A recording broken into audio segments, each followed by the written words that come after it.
எல்லோருக்கும் praise the Lord.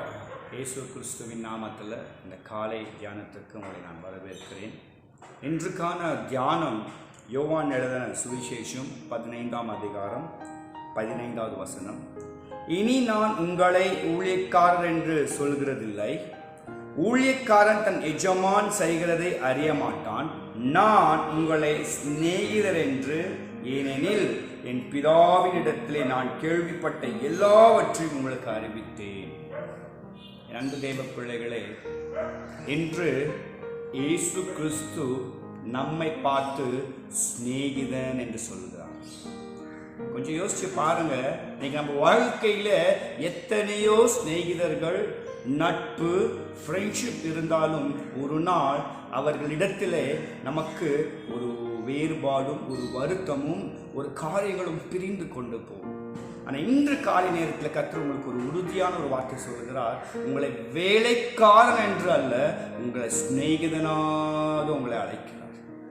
அன்பு தேவ பிள்ளைகளே, இன்று உங்களுக்கு ஒரு நல்ல நட்பு இல்லை, ஒரு நல்ல ஃப்ரெண்ட்ஷிப் இல்லை, நீங்கள் எனக்கு ஒரு நல்ல ஷேர் பண்ணுறதுக்கு ஒரு நல்ல ஃப்ரெண்டு இல்லை, என்னை கன்சல்ட் பண்ணுறதுக்கு ஒரு ஃப்ரெண்டு இல்லை, என்னை ஏதாவது ஒரு புரிய வைக்கிறதுக்கு ஒரு ஃப்ரெண்டு இல்லை, என்னை ஏதாவது காரியங்களில் ஆலோசனை சொல்கிறதுக்கு ஒரு ஃப்ரெண்டு இல்லைன்னா இன்னைக்கு உங்களுக்கு ஒரு வாய்ப்பு இருக்குது.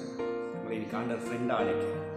அவரோட நட்புல நடுக்கும்படி அழைக்கிறார். அவர் நட்புல நீங்கள் இருந்து அவர் எல்லாவற்றும் உங்களுக்கு கற்றுக் கொடுக்க அவர் ரெடியாக இருக்கிறார். நீங்கள் செய்ய வேண்டியது ஒரே விஷயம்தான், ஆண்டவரே இயேசுவை நான் என் சொந்த நட்பு ஃப்ரெண்டாக நான் மாற்றிக்கொள்வேன்.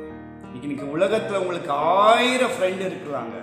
இயேசு ஒருத்தர் உங்களுக்கு ஃப்ரெண்டாக இருந்தால் உங்கள் வாழ்க்கையில் தீர்வு உங்கள் பக்கத்தில் இருக்கு, உங்களோட ஆறுதல் உங்களோடு இருக்கு, உங்கள் எல்லா பிரச்சனைக்கும் பதில் உங்களுக்குள்ள இருக்கு. ஏனென்றால் அவர் உங்களுக்கு நண்பனாக, அவர் உங்களுக்கு ஒரு ஃப்ரெண்டாக, அவர் உங்களுக்கு ஒரு கம்பேஷன்ஷிப்பாக உங்களை உண்மையில் உங்களை ஏமாற்றாம அவர் சொன்னதை செய்து உங்களை ஒவ்வொரு நாளும் நடத்துவார் என்று நான் உங்களுக்கு இந்த வாக்குத்தத்தமான ஆசீர்வாதத்தை கொடுக்கிறேன். இன்று இயேசு உங்களை நண்பனாக அழைக்கிறார். Today Jesus is calling you as a friend. Be friend with Jesus. இயேசுவோட அந்த நட்புல நடங்க, அந்த நட்புல நடந்து இந்த நாளை வெற்றிகரமாக மாற்றிக்கொள்ளுங்க. கர்த்தர் உங்களை ஆசீர்வதிக்கட்டும். God bless you. Amen.